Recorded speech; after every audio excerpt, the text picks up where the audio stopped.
Well, Jimmy, you've been around for 3 years now, and I just want to say how grateful I am to have you by my side. No, Jimmy!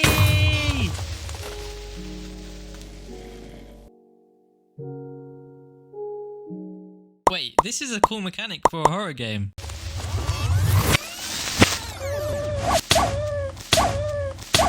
Horror games are extremely popular, and so I decided to make one in one day, but there's one problem. I don't like horror games. Literally anything scares me. Okay, what if we use this creeper mechanic where it follows the player and explodes, but we disguise it amongst other things in the game, like paintings. The player would see creepy paintings in a maze and would have to navigate through it collecting melon. And the paintings could be stitched. So that's it. We need to navigate a maze, collect watermelon slices, and avoid explosive stitches. Nani?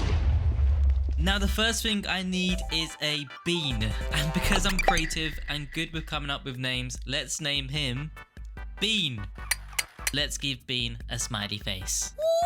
Bean needs a carrot controller, and I've never made a first-person game before, and so I found this video from Bloxy Dev, which was amazing and incredibly easy to set up.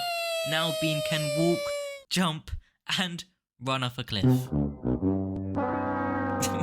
I used the Mesh Maze plugin in Blender to generate a maze, separated the ground, which will be useful for the explosive stitches later on, and applied this amazing grass shader from the Unity Asset Store, which, by the way, is amazing. If I didn't say amazing already. I think the paintings being high res like this won't work too well, and so I decided to go for a low res pixel theme. Okay, too much. That's too much. Go back. Go back. Back. Oh, and it's going to be super dark. Okay, now it is really scary. Look how dark it is. I can't even see anything. Okay? Can't even see it. Whopping! What the hell are you doing here? Okay, you know what, Bean? Bye. Bye. I laid out the spawn points across the whole maze for spawning in 2 types of stitches. And remember, this is going to be filled with some of the explosive stitches and the dud stitches, because the whole point of this game is not knowing which stitch is going to pop out, follow you, and explode. And for those of you who are curious, he actually does this in real life.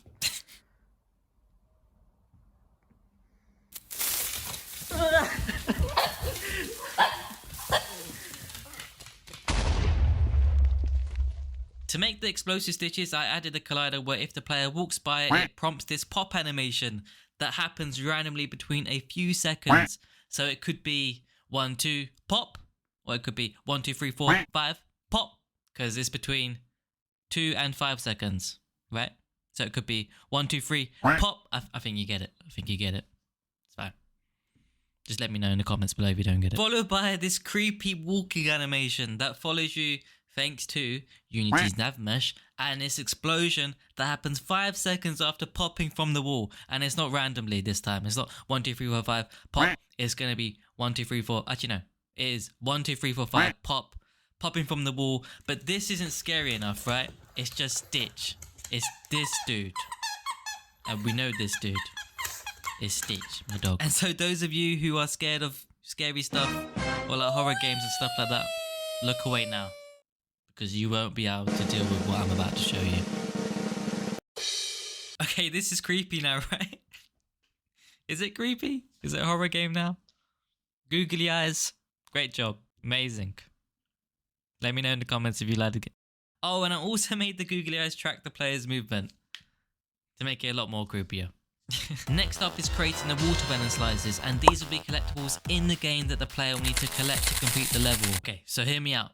To make it a bit more tense for the player, I think it would be a cool idea to place the watermelons not on the floor, not on the walls, not on Bean, but the paintings themselves.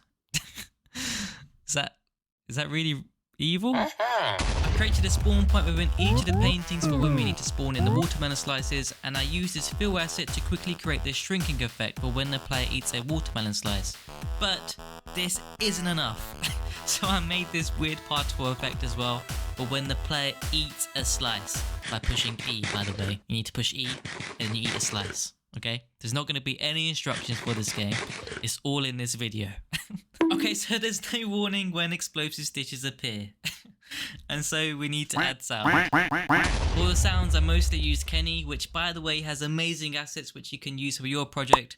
But for the explosive stitch appear sound, I wanted it to be something that stayed true to Stitch. No, not that sound.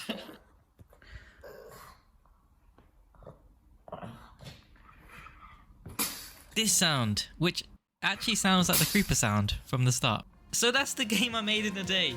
It's uploaded on itch if you want to play it, but don't expect anything amazing, okay? Okay. We just need to collect 15 watermelons, okay?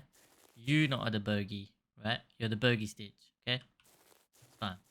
You're the bogey Stitch, okay? Okay, you're not the bogey Stitch. Oh my god! What? How many else? Okay.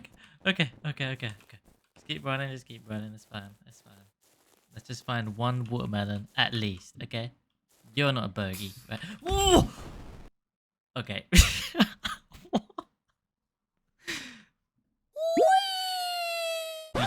You push E, by the way, for the watermelons, okay? I'm not gonna put it in the itch thing. You push E. I'm telling you now. If I'm gonna get comments saying, "Oh, how do I collect the watermelons?" It's E. E. Okay? E.